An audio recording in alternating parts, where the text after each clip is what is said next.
karena bagi saya ketika saya sudah dilantik, ini saya bukan lagi tentang tim sukses atau keluarga saya atau siapapun, tapi ketika saya sudah dilantik kayak kepentingan saya untuk masyarakat. Jadi kita ini harus merata, pembangunan ini nggak bisa hanya di kota, hanya di selatan, di tengah, tapi bahkan masyarakat Pantura pun perlu merasakan bahwa pemerintah kita hadir.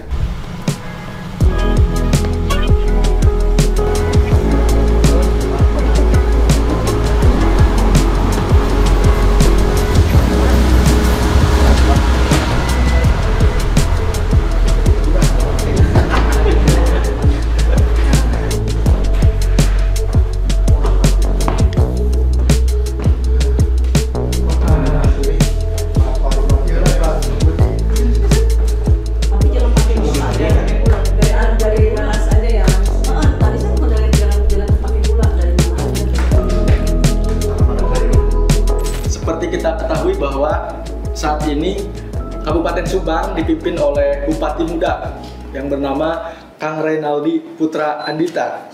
Jadi kita sudah 7 bulan dipimpin oleh Bupati Muda yang mengusung spirit Subang Ngabret. Jadi intinya di bawah kepemimpinan Pak Bupati Reynaldi, Subang akan melakukan percepatan dalam sisi pembangunan dan kemudian kerja-kerja cepat yang harus diikuti oleh seluruh pegawainya. Tentu ini juga menjadi kabar baik apabila Subang Ngabret bisa terlaksana dengan baik. Nah, selama 7 bulan ini kita ingin berdiskusi apakah betul Subang Ngabret yang menjadi spirit Pak Bupati Reynaldi itu sudah betul-betul terlaksana dengan baik atau tidak. Apa yang Pak Bupati rasakan menjadi bupati? Ya kita ketahui kalau jadi bupati dihormati banyak orang, dihargai ketika sambutan banyak teriak tepuk tangan. Tapi bisa jadi ada kebijakan-kebijakan yang tidak diterima atau bahkan ada yang demo. Bagaimana Pak perasaan 7 bulan menjadi Bupati Subang? Saya senang ketika saya bisa melayani masyarakat, ketika saya bisa ketemu langsung sama masyarakat. Saya bahkan sampai sering keliling sampai desa, dicium nenek-nenek, kakek-kakek. Terus itu jadi tambahan spirit dan itu yang sekarang mulai saya jadikan jadikan landasan buat saya bekerja ke depan kayak gitu. Jadi prinsipnya senang tadi ya Pak? Alhamdulillah senang ya hari ini ya? Kalau disebut nyaman enggak, kalau disebut nyaman juga enggak, karena beda dengan jadi anggota dewan. Jadwalnya berarti lebih padat ya aktivitas? Sangat beda jauh lah. Saya jadi anggota dewan kan maksudnya dalam artian waktu untuk keluarga masih banyak, terus juga menjalani hobi-hobi saya karena saya umur baru 28 tahun. Ketika jadi dewan saya masih bisa fleksibel lah. Ketika sudah jadi bupati banyak sekali yang harus diselesaikan. Ya kalau disebut nyaman secara pribadi ya nggak nyaman-nyaman juga karena protokoler dan lain-lain yang biasanya saya tidak bisa seperti itu. Akhirnya sekarang kan mau tidak mau harus menjalani seperti itu. Tapi selama itu demi kepentingan masyarakat, selama itu saya ketemu masyarakat, itu sih bagi saya menjadi kesenangan tersendiri buat saya. Berarti masyarakat itu memberikan spirit ya kepada Bupati bahwa saya harus lebih baik untuk bekerja sebagai bupati. Nah, selama 7 bulan ya Bupati, kira-kira menurut Pak Bupati apa yang paling dibanggakan pekerjaan yang sudah Pak Bupati lakukan sehingga ini nih yang saya banggakan, meskipun kan kita periode 5 tahun ya, berarti minimal ya selama 7 setahun pertama itu saya sebetulnya belum bisa membanggakan apapun seharusnya. Karena seperti yang kita tahu bahwa saya itu jadi bupati itu di tahun berjalannya anggaran. Tetapi alhamdulillah ketika kondisi hari ini kita bupati diberikan keleluasaan untuk mengadakan perubahan anggaran, relokasi anggaran. Alhamdulillah sedikit banyak saya sudah bisa nge-push apa yang menjadi target-target saya. Salah satunya infrastruktur jalan. Yang dimana, ini perlu masyarakat tahu, di tahun sebelumnya anggaran untuk perbaikan jalan di Kabupaten Subang itu hanya dialokasikan 50 miliar. Bayangkan hanya 50 miliar. Sedangkan anggaran-anggaran yang lainnya begitu banyak. Bahkan sampai dana hibah itu sampai menyentuh puluhan miliar. Tetapi setelah saya konsultasi dengan Pak Gubernur, dengan Mendagri, saya mengambil kebijakan, walaupun ini tahun berjalan, akhirnya saya mengadakan APBD perubahan yang sebentar lagi akan diketuk, dari yang harusnya hanya 50 miliar pembangunan jalan, itu saya tambahkan di perubahan ini, cuman masih nunggu evaluasi gubernur, saya tambahkan totalnya jadi sekitar 250 miliar. Untuk tahun ini ya? Untuk tahun ini. Jadi Untuk tahun ini. Ya, sekitar 100 sekian lah, 100 lebih lah. Sekitar 200 miliar. Yang dimana insya Allah itu yang tadinya hanya bisa menyelesaikan 10 sampai 20 km jalan untuk tahun ini, tapi kita push tahun ini harus bisa menyelesaikan 80 km jalan di Kabupaten Subang. Itu saya intervensi. Dari mana uangnya? Saya porsir itu. Anggaran hibah saya coret. Lalu perjalanan dinas saya coret, operasional OPD termasuk operasional saya coret, termasuk mobil dinas saya yang harusnya dianggarkan hampir 2,5 miliar itu untuk mobil dinas saya pribadi, saya coret, saya alihkan ke jalan. Itu dari situ akhirnya tahun ini saya mengintervensi untuk perbaikan jalan di 140 miliar, pokoknya totalnya hampir 200 miliar lebih. Hibah itu kan seharusnya bisa dipakai oleh saya kalau saya ingin mementingkan diri saya pribadi. Mohon maaf, saya bisa sampaikan sih cara tergampang saya untuk mengembalikan keringat yang sudah dikeluarkan oleh tim sukses saya dengan hibah kan. Betul. Dengan mudah. Tim sukses saya suruh bikin kelompok aja, saya kasih hibah. Tapi kenapa tidak melakukan itu? Karena bagi saya ketika saya sudah dilantik, ini saya bukan lagi tentang tim sukses atau keluarga saya atau siapapun, tapi ketika saya sudah dilantik ya kepentingan saya untuk masyarakat. Akhirnya ya sudah, dan saya sudah sampaikan ke tim sukses saya, ketika saya sudah dilantik, mohon maaf, saya bilang, saya tidak bisa melihat ini tim sukses, ini keluarga saya, ini teman saya, semuanya bagi saya sama. Yang jelas kepentingan yang paling penting itu bagaimana masyarakat, apa yang diinginkan masyarakat harus kita laksanakan. Oke, berarti infrastruktur tadi ya yang infrastruktur salah satunya. Oke, berarti dalam momentum ya bekerja masih sangat ini beberapa bulan ya, masih belum lama. Tentu kan dalam bekerja mencapai visi itu kita perlu orang-orang atau apa namanya tim-tim yang bisa membantu Pak Bupati. Nah, berdasarkan analisa Pak Bupati nih, komposisi ASN hari ini apakah sudah sesuai dengan apa yang diharapkan Pak Bupati sehingga visi-visi yang tadi Bapak sampaikan itu bisa tercapai. Terus Bapak perlu orang yang seperti apa sih Pak? Kan Bapak pasti posisinya ngabret pasti terus harus kerja cepat.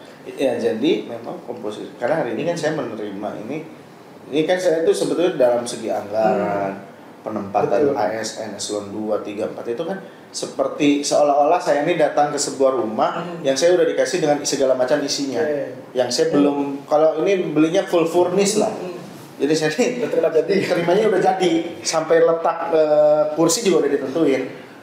Tapi memang saya 7 bulan ini alhamdulillah saya manfaatkan waktu ini untuk saya mengevaluasi, melihat kinerja setiap ASN. Makanya kenapa sekarang kan setiap hari saat itu menjadi salah satu faktor saya. Kalau mungkin ada yang lihat saya setiap bulan sekarang kan ngasih reward buat OPD yang aktif, OPD yang bisa, karena saya mencoba selama 7 bulan ini saya mengevaluasi, saya melihat kinerja setiap OPD, bagaimana cara bekerjanya. Makanya kan selalu saya target sekarang, saya setiap hari itu kan laporan yang masuk itu bisa 5 sampai 10 itu lewat media sosial saya.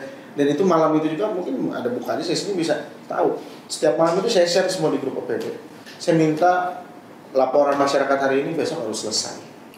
Harus selesai. Jadi kelihatan mas saya ketika ada OPD yang tidak bisa menyelesaikan itu, oh berarti OPD-nya nih agak ele-elean nih. Berarti kan itu jadi bahan evaluasi buat saya. Yang mungkin nanti kedepannya pun ya mungkin ada beberapa catatan dari saya yang memang ada harus penempatan yang ini orang ini sepertinya bagusnya di sini. Itu menjadi lagi sedang kompetensi. Betul, sesuai kompetensi dan bisa ditanyakan ke semua. Sampai hari ini saya dalam urusan rotasi mutasi dan lain-lain, saya tidak pernah meminta uang sepeser pun, karena yang saya ingin lihat objektivitas, bukan lagi tentang bagaimana saya harus memperkaya diri saya dengan ya mohon maaf lah, rotasi mutasi itu sesuatu hal yang selama ini menjadi sesuatu hal yang tabu. Mungkin banyak selintingan dan mungkin di luar juga sekarang banyak kan yang nyangka waduh kalau mau jadi kadis ya mau rotasi ada, bahkan ada yang berpikir saya waduh katanya mau jadi kadis di Subang harus nyiapin uang sekian. Saya sampaikan siapa yang ngomong.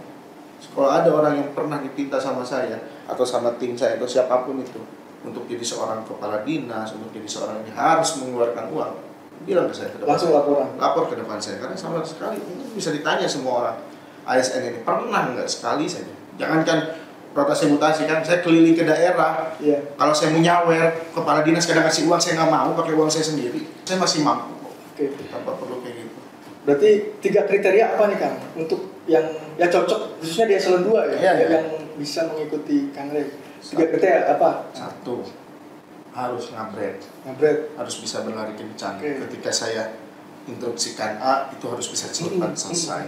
Kedua, integritas. Oke. Jangan, saya nggak butuh orang yang bisa bisa dibeli dengan uang. Saya butuh orang yang memang bekerja itu ya patsun sesuai dengan apa yang dia harus kerjakan, tanpa harus bisa diiming-imingi oleh segala sesuatu. Ketiga, loyalitas. Saya butuh orang yang mau tidak mau kan, suka tidak suka, saya ini kan menjadi pucuk pimpinan. Ya saya perlu orang-orang yang bisa loyal kepada saya. Bagaimana loyal dalam artian di sini itu loyal ketika saya punya kebijakan A, itu mendukung dan betul-betul bisa merespon dengan cepat. Antusias lah. Tapi saya juga nggak butuh orang yang nge-BS. Orang yang asal bapak senang. Berarti perlu juga laporan yang objektif juga. Sangat perlu. Apa adanya gitu ya. Laporan itu bagi saya sangat perlu objektif. Nggak perlu dibagus-bagusin. Nggak perlu dibagus-bagusin. Oke. Berarti 3 kriteria itu juga yang menjadi catatan tadi ya. Betul. Khususnya bagi teman-teman ASN ya siapapun pimpinannya kan. Betul. ASN harus mengikuti ya. Loyal terhadap jabatan saya, bukan terhadap Renaldi Putra ini. Dari sisi infrastruktur ini kan Pak Bupati, itu kita di 2027 diharapkan jalan mulus karena berdasarkan data hampir ya 200 kilometeran ya itu jalan Kabupaten Subang itu rusak. Nah, bagaimana skema penganggaran sampai dengan di 2027? Apakah ada kemungkinan tadi perdebatan soal komposisi anggaran ini harus ke sini Pak Bupati menyikapi itu seperti apa nanti ke depan? Iya, jadi tarik menarik kepentingannya. Jadi sebetulnya kan bukan hanya jalan yang menjadi prioritas, itu sebetulnya ada beberapa hal yang lain juga seperti pendidikan, infrastruktur pendidikan, kesehatan itu menjadi sebuah tanggung jawab yang besar bagi kita.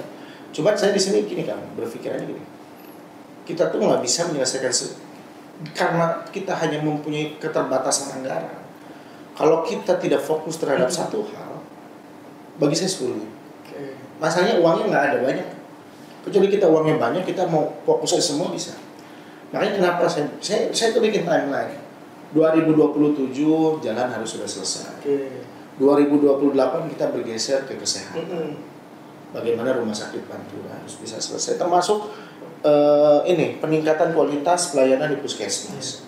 Saya ingin nanti ke depannya 40 puskesmas yang ada di Kabupaten Subang ini bisa menyelesaikan 180 penyakit itu bisa selesai di puskesmas. Jadi nanti ke depannya kalau sakit-sakit ringan-ringan tuh nggak usah ke RSUD, saya inginnya di puskesmas selesai. Lalu juga bagaimana masalah pendidikan harus bisa selesai juga beriringan dengan kesehatan. Jadi harus ditargetkan. Karena kalau enggak, kalau kitanya tidak terpecah fokusnya, akhirnya kita pengen genjot pendidikan, kita ingin genjot kesehatan, uangnya nggak ada, akhirnya nggak selesai sebenarnya. Toh seperti apa yang saya lakukan sekarang dalam perbaikan jalan. Saya selalu menekankan ke PUPR, saya minta itu nggak ada pembangunan jalan yang setengah-setengah. Jadi nggak ada lagi itu, karena kebiasaan dulu bikin jalan tuh yang di sini dibeton, yang ininya nanti disambung lagi 100 meter dulu. Akhirnya apa, yang ininya nanti selesai, yang ini rusak lagi. Nanti terus aja gitu. Makanya jalan rusak 5 kilo harus diselesaikan. Jadi di titik itu tuh ya. Di titik itu juga. Jadi sehingga walaupun mungkin pekerjaannya harus dipisah karena nominalnya kan besar. Nah dalam segi itu saya perlu fokus dan perlu kita samakan persepsi bahwa hari ini target kita apa yang harus selesai. Jadi ada timeline-nya. Kalau saya bikin ada timeline-nya, dan juga saya selama ini berusaha itu bukan hanya melakukan dari APBD. Saya menggait perusahaan-perusahaan. Bagaimana kita di Subang ini banyak pabrik, banyak perusahaan. Tapi selama ini CSR-nya nggak jelas kemana. Akhirnya saya tekankan mulai kemarin, saya minta CSR daripada perusahaan-perusahaan itu bangun jalan di sekitar perusahaan. Karena banyak jalan yang di situ ada pabrik, jalannya rusak. Nah, saya minta akhirnya, ya udah pabrik itu fokus selesaikan jalan-jalan itu CSR-nya. Alhamdulillah sudah terjadi itu di Kalijati, PT Sheba, terus PT Ina itu melakukan itu semua. Oke, berarti tadi itu khusus untuk soal infrastruktur, Pak Bupati juga kan pernah statement bahwa untuk sampai 2027 itu perlu 1 triliun lebih ya. 1,2 triliun. 1,2 triliun untuk. Nah, dari sisi perencanaannya itu sudah kemungkinan Pak Bupati sudah tergambar. Oh, tahun ini harus berapa miliar, harus berapa miliar, dan itu sumber-sumber pendapatannya sudah tergambar Pak Bupati dari mana saja. Sudah sangat tergambar. Mungkin sebagian besar masih dari APBD. Tapi kita akan menutupi lubang-lubang itu. Kayak misalkan gini, tahun ini 250 miliar. Tahun depan itu target saya APBD-nya 350 miliar. Targetnya. Nah, tapi APBD 350 miliar itu toh yang dari pemerintah daerah turunkan untuk jalan. Tapi terlepas itu kan ada anggota dewan dan lain-lain masih bisa bantu ke situ. Target saya sendiri bahkan bisa sampai 400 miliar. Belum lagi nanti ada target gambaran dari kita bantuan dari keuangan Provinsi Jawa Barat masuk ke situ. Belum lagi saya sedang mencari terus bola di pusat agar DAK juga bisa turun ke situ. Sehingga target-targetnya itu 2026 itu kita bisa punya anggaran jalan itu yang luar biasa banyak, sehingga karena masih ada waktu. Beda sama tahun ini saya belum punya ruang untuk pergi ke pusat, ke provinsi untuk minta itu, tapi untuk tahun depan makanya saya sering sekali ke Jakarta. Itu bukan apa-apa, saya itu sering ke Jakarta seminggu, mungkin satu hari saya di Jakarta itu saya keliling kan, saya datangin relasi-relasi saya yang ada di DPR RI agar minta bantuannya ke Subang ini. Ya harus pinter lobby juga ya, bisa untuk nyari anggaran. Nggak bisa itu, karena APBD kita kecil, nggak bisa. Biar semua masyarakat tahu bahwa jalan yang mereka lalui itu diberikan atau itu dibangunkan oleh uang yang mereka berikan selama ini. Itu kita akan pasang pamflet pelang bahwa ini jalan dibangun atas uang yang mereka berikan ke kita, termasuk pelayanan kesehatan dan makanya kenapa? Ini perlu saya sampaikan. Setiap briefing saya selalu menyampaikan ke seluruh OPD. Mulai tahun ini, ketika saya jadi bupati sampai saya selesai, saya tidak mau ada satu sen pun uang APBD yang keluar tanpa output yang jelas. Itu selalu saya tekankan. Harus tepat sasaran. Semua uang yang dikeluarkan oleh pemerintah daerah itu harus punya output yang jelas. Output yang jelas itu apa? Bangun jalan jelas output. Masalah pendidikan kita bikin apa jelas. Jadi bahkan saya kurangin hal-hal yang sifatnya euforia, hal-hal yang sifatnya seremonial, saya selalu minta dikurangi. Karena saya ingin APBD yang dikeluarkan, pajak yang dibayarkan oleh masyarakat itu memang betul-betul bisa dirasakan oleh masyarakat itu sendiri. Oke, mungkin terakhir Pak Bupati, yang di Pantura itu kita ada program yang RSUD Pantura ya. Betul. Itu 2008 optimis 2028 insya Allah, dan itu nanti saya sedang berikhtiar agar sumber pendanaannya itu bisa dari mana-mana. Soalnya gede juga kan? Karena gede juga, kita butuh 400 miliar ya? 400 miliar itu. Dimana itu sumber pendanaannya saya nanti mungkin berharapnya gedung A bisa diselesaikan. Enggak, jadi gini, misalnya gedung A jadi beban APBD kita. Gedung C-nya jadi beban pemerintah pusat. Gedung B-nya misalkan jadi beban pemerintah provinsi. Gotong royong. Kita patungan lah bahasa. Pernah judulnya dan kita patungan. Iya. Tapi betul kan ya? Iya, tapi nggak masalah. Yang penting rumah sakitnya berdiri. Yang penting masyarakat Panturanya bisa merasakan. Jangan salah, Pantura itu kan salah satu penyumbang PBB juga. Jadi kita ini harus merata. Pembangunan ini nggak bisa hanya di kota, hanya di selatan, di tengah, tapi bahkan masyarakat Pantura pun perlu merasakan bahwa pemerintah kita hadir. Dan mungkin satu lagi kan, ada yang perlu saya sampaikan. Nanti mulai bulan November itu untuk masyarakat Kabupaten Subang itu udah nggak perlu lagi bikin KTP ke Dukcapil. Karena saya rubah saya rubah birokrasinya, saya rubah alurnya. Nanti mulai bulan November bikin KTP, KK, surat kematian, surat pindah, itu cukup datang ke kecamatan masing-masing. Balik lagi kayak dulu, datang ke kecamatan masing-masing, dan saya instruksikan seluruh pihak di kecamatan betul-betul harus Rp0. Nggak boleh ada pungli 1.000 pun untuk masyarakat kita yang mau bikin KTP, KK atau apa. Sekarang masyarakat pengen cepat, layanan dekat, itu salah satu wujud kita harus gambar ya. Alhamdulillah, terima kasih Pak Bupati, kita udah hampir setengah jam berdiskusi. Mudah-mudahan apa yang kita diskusikan ini bisa bermanfaat untuk masyarakat, jadi kita juga tahu apa yang sebenarnya dilakukan oleh Pak Bupati dan rekan-rekan di pemerintah daerah Kabupaten Subang. Ya, mudah-mudahan nanti kita berdiskusi kembali di sini, Pak Bupati. Semoga kita selalu sehat, Pak Bupati, ya, dalam melayani masyarakat Kabupaten Subang. Oke, terima kasih. Alhamdulillah, saya ucapkan terima kasih untuk Pasukan Express. yang hari ini melakukan podcast dengan saya, sehingga apa-apa saja yang sudah saya lakukan selama 7 bulan ini akhirnya nanti mungkin bisa tersampaikan dengan baik kepada masyarakat di Kabupaten Subang. Dan alhamdulillah terima kasih juga untuk Pasundan Express yang selalu menjadi media yang objektif di Kabupaten Subang, tidak melulu tentang pemerintah daerah maupun tentang hal lainnya, selalu memberikan masukan-masukan dan memberikan juga aspirasi dari masyarakat terhadap saya. Saya ucapkan terima kasih terhadap Pasundan Express. Mungkin terakhir harapannya untuk Pasundan Express Pak. Ya, mudah-mudahan Pasundan Express tetap bisa selalu menjadi media yang objektif, kredibel, dan dipercaya oleh masyarakat Kabupaten Subang, sehingga Pasundan Express kedepannya bisa lebih besar lagi dan lebih luar biasa hebat lagi di Kabupaten Subang, khususnya maupun di Indonesia.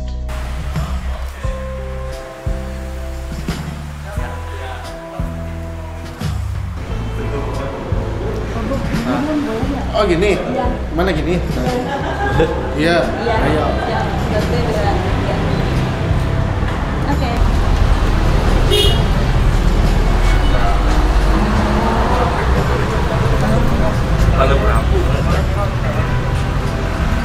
Makan di mana nih, Pak? Timbel Mang, now. Timbel Mang don. Ini namanya timbel tidak. Bang Nono. Bang Nono. Tahunnya sudah tenang. Tahu. Kayak ada singgaring tahunnya kan. Oke, Pak. 10. Singgaring ya. Dibengker. Salah.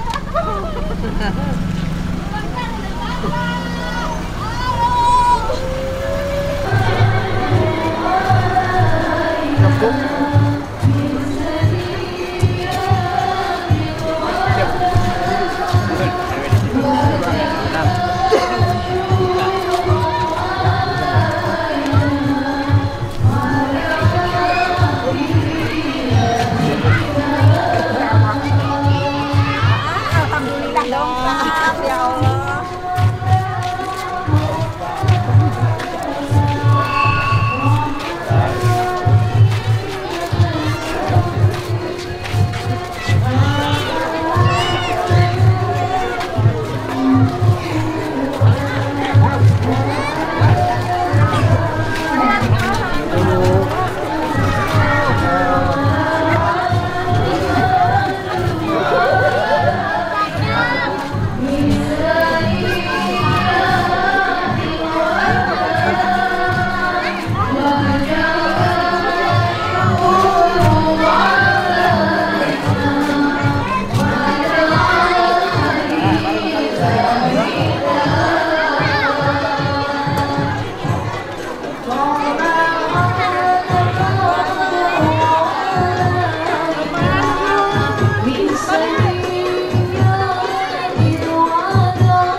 Masjid Asmaul Husna Subang Grand City RW 09 telah disahkan oleh Bupati, Bapak Bupati yang terhormat Bapak Yeren Nadi Putra Andita Budi Raini SIP.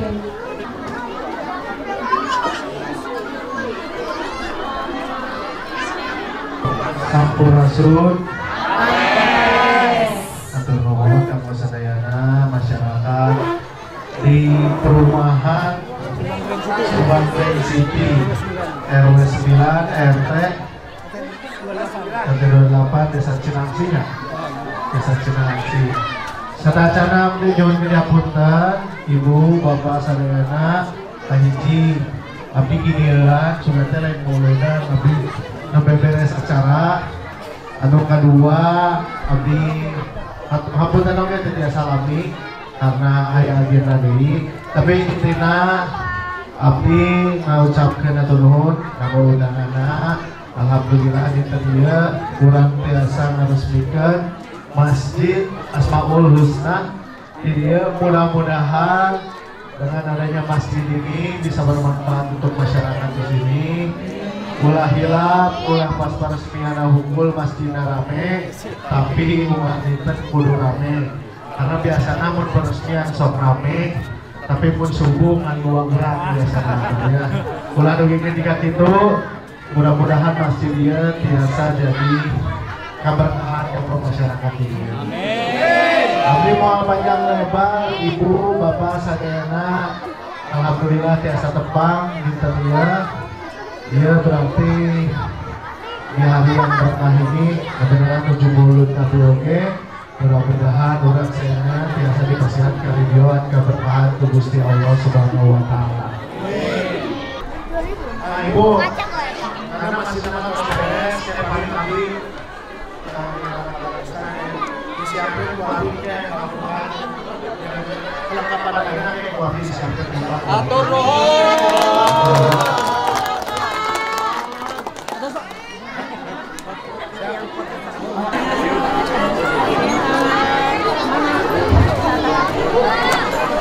Terima kasih buat warga RW 09. Nanti acara akan dilanjutkan setelah maghrib ya.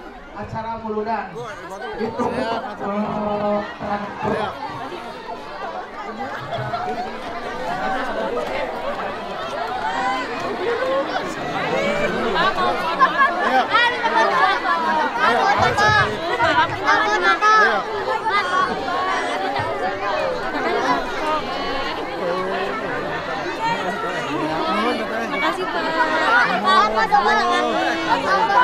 Ayo deh kurang ya.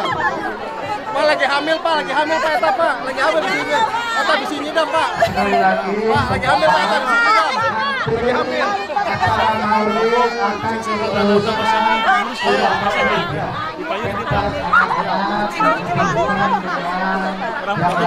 terus. Nanti ada kiai yang sangat Wah, ini seur kamera. RT, Pak RT. Pak pengurusnya, kenapa? Izin kamu. Ayo. Siap. Ayo, Pak pengurus pakai resep. Sarang Pak Dewan.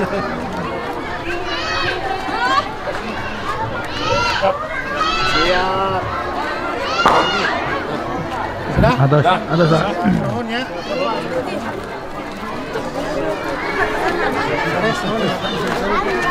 Ayo boleh.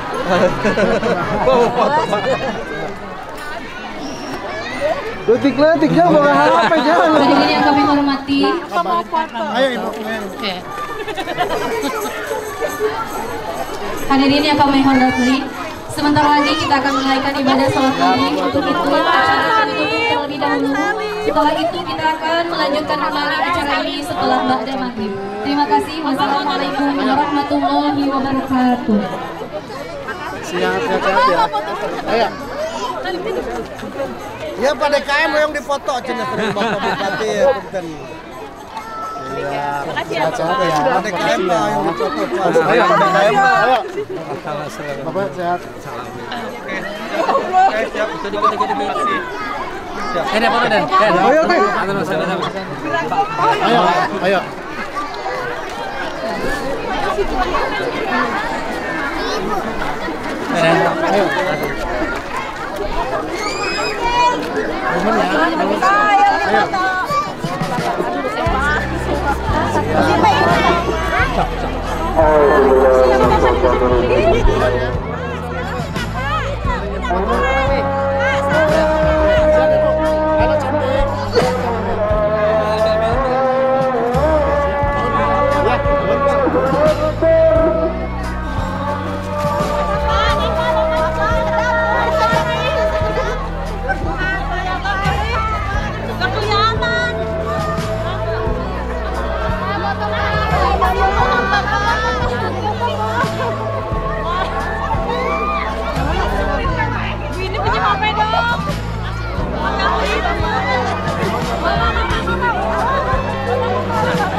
Berarti mah ada izin, Pak.